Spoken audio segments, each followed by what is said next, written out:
organic, unpredictable, unknown, lovely, beautiful, a sense of fulfillment. This is part of the pleasures of life and not the chores of life.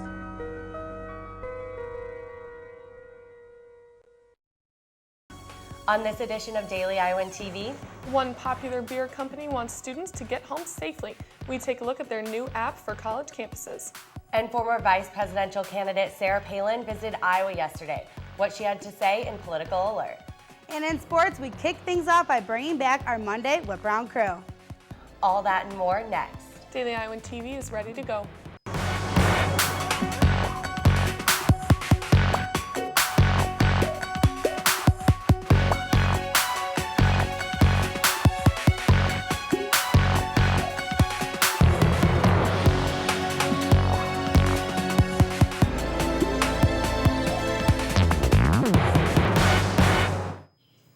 Good evening and thanks for joining us. I'm Gabriella Dunn. And I'm Hannah Thompson.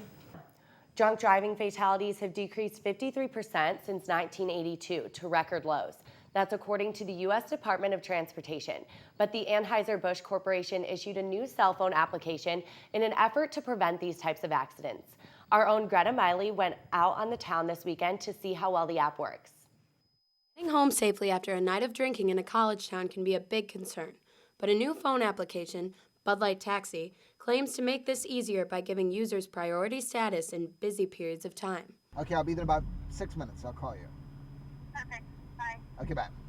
The app works virtually everywhere in the U.S. where there is a taxi service, but only to consumers who are above the legal drinking age. I decided to test the application out myself on a night out in Iowa City. I'm here in downtown Iowa City where I'm ready to call it a night. I'm going to test out my new Bud Light Taxi app to see how long it takes for a cab driver to get to my location. It says there's 21 taxis available in Iowa City right now, so let's see how long it takes. And it's dialing a number right now. I was immediately connected with a cab that arrived within minutes of my call. But interestingly enough, the driver I called did not know I had used the app to call him. All I know is that the call showed up on my screen and I went to it. I don't believe our application, our app works yet. As I understand it, the people that run the app want a certain percentage of each of our calls. An Anheuser-Busch spokesperson said via email that these cab companies are profiled independently to gain recommended status and cannot buy their way into the recommended rating. The app is simple and straightforward for both the user and the cab company, so it's possible the driver may not know how they are being reached. The corporation is currently evaluating additional cab companies in coming weeks to increase the number of available cabs in Iowa City. Greta Miley, Daily Iowan TV. An Iowa City man is in Johnson County Jail after striking and robbing a taxi driver. Darnell A. Young requested a taxi from Yellow Cab of Iowa City at roughly 2:45 in the morning on April 6th. Young and another man approached the female driver, hit her on the head, and demanded the driver's personal belongings and cab fares. The victim was treated for non-life-threatening injuries, and Young is being held on a $25,000 bond. A series of severe storms and tornadoes killed 16 people in 3 different states Sunday. One person was killed in Kinross, Iowa, located in Keokuk County. The storms ripped through parts of eastern Iowa and Oklahoma before reaching Arkansas, where 14 of the 16 people were killed. 10 of those deaths in Arkansas occurred in Faulkner County, located in the central area of the state. The Storm Prediction Center warned of a potentially dangerous situation for parts of Alabama, Louisiana, Mississippi, and Tennessee as a result of the storm. The University of Iowa received a $1.4 million grant from the Federal Emergency Management Agency, better known as FEMA. The UI is receiving the grant as a reimbursement for using alternative energy after the UI power plant was damaged in the 2008 flood. The school relied on backup generators to power buildings like the UI hospitals and clinics after the disaster. The State Board of Regents recently approved for plans for updating the power plant's boilers. And much more still coming your way on Daily Iowan TV. One Iowan running for Congress this November got an endorsement from former Alaska Governor Sarah Palin Sunday. Find out who in Political Alert.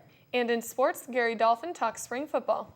But first, we'll find out if we can expect these dreary weather conditions for the rest of the week. We'll toss it over to Daily Iowan TV's Megan Horhan for the forecast. Megan? Thanks, guys. The forecast is not looking so great. Rain and cloudy skies are in store for us this week. Tomorrow morning we'll start out with 50 degrees and partly cloudy skies. By the afternoon, the temperature will rise to 57. However, there's a 62% chance for rain by midday. The rain will stop by the evening and the temperature will drop back down to 50 degrees. Taking a look at the rest of the week, the rain won't stop anytime soon with a 60% chance for showers Wednesday and 40% chance by Thursday. Temperatures won't rise much above 50 for the next few days, but by Friday it could reach 59 degrees. Nearing the end of the week, it looks like the rain will slow down and the weekend temps could even reach the mid-60s.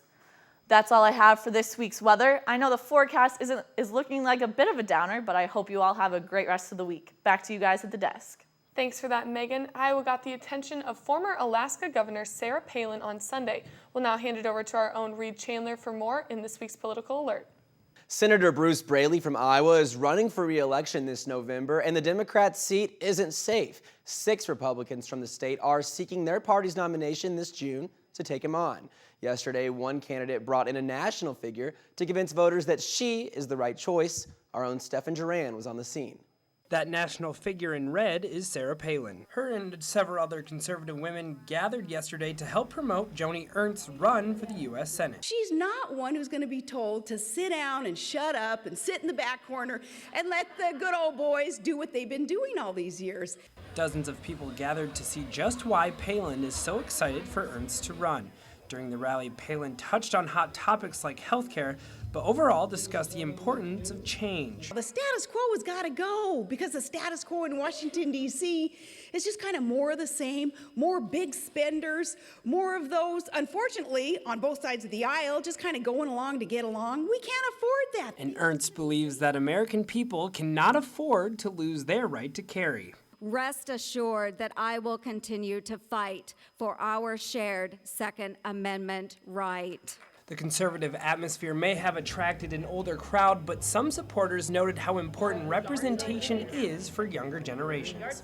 We need that descriptive representation in Congress and in our state legislatures, so it's important to hear what they have to say and see how they can represent us and that kind of thing. With this campaign, Joni Ernst is trying to transfer some of her Iowa values onto a bigger national scale in D.C. And by doing this, she is sure hoping to make U.S. Congress members squeal. She's introduced herself to the folks in Washington with one word, just one word, very simply, squill.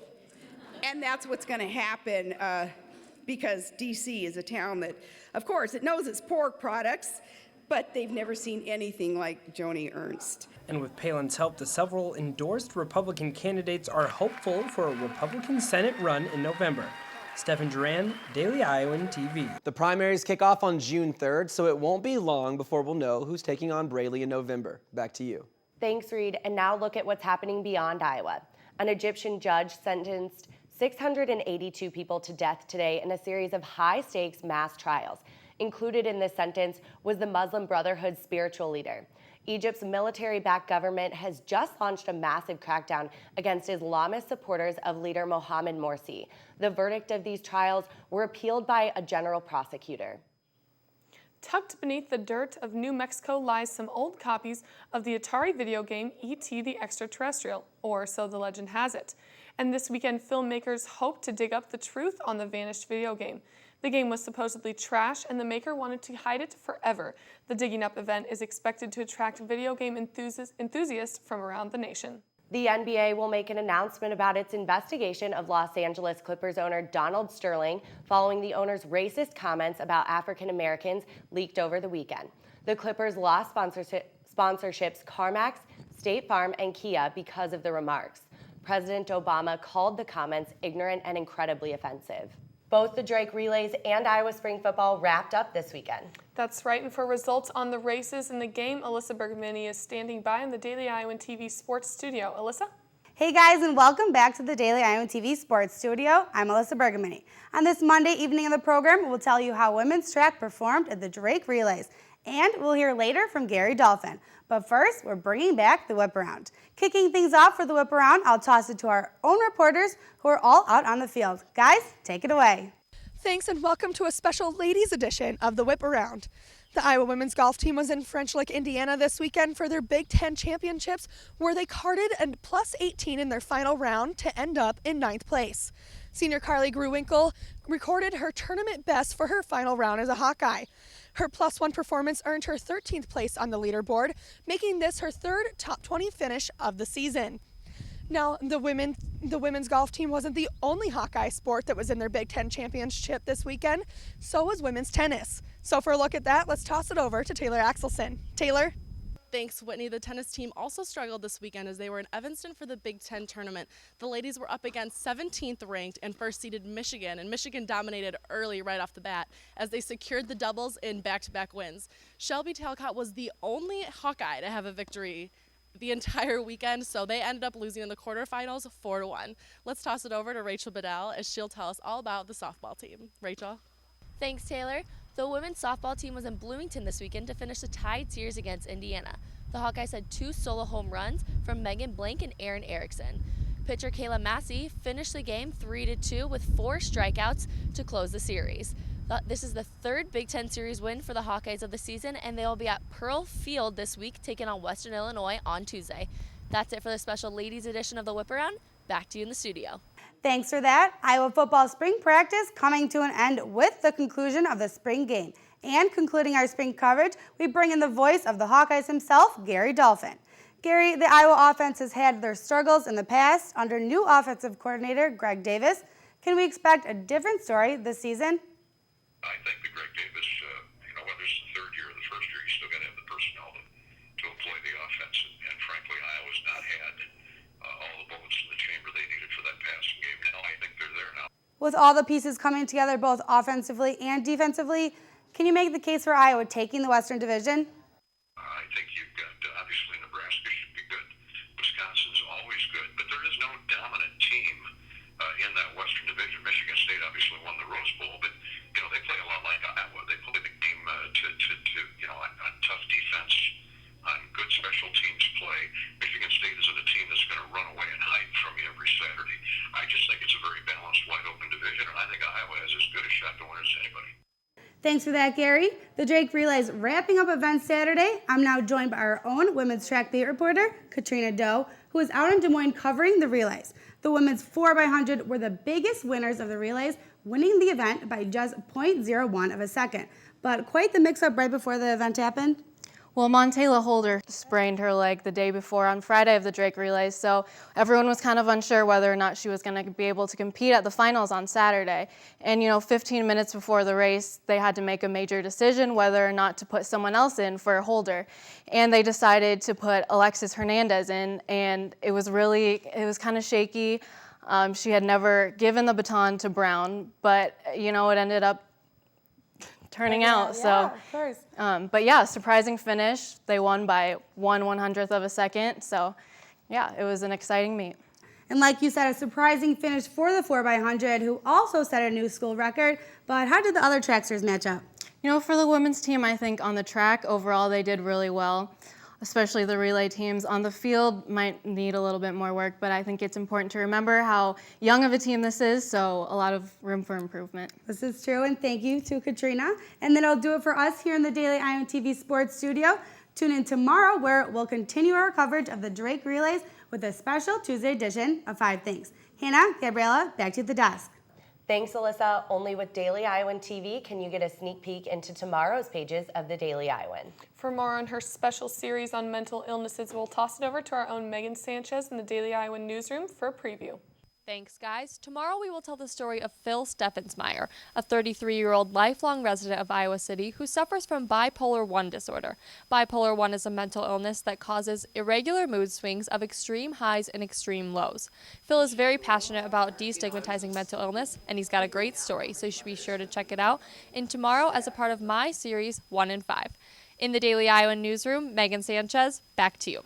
Well, that's your latest edition of Daily Iowan TV. Be sure to check us out anytime online at dailyiowan.com. Thanks for watching and have a great night.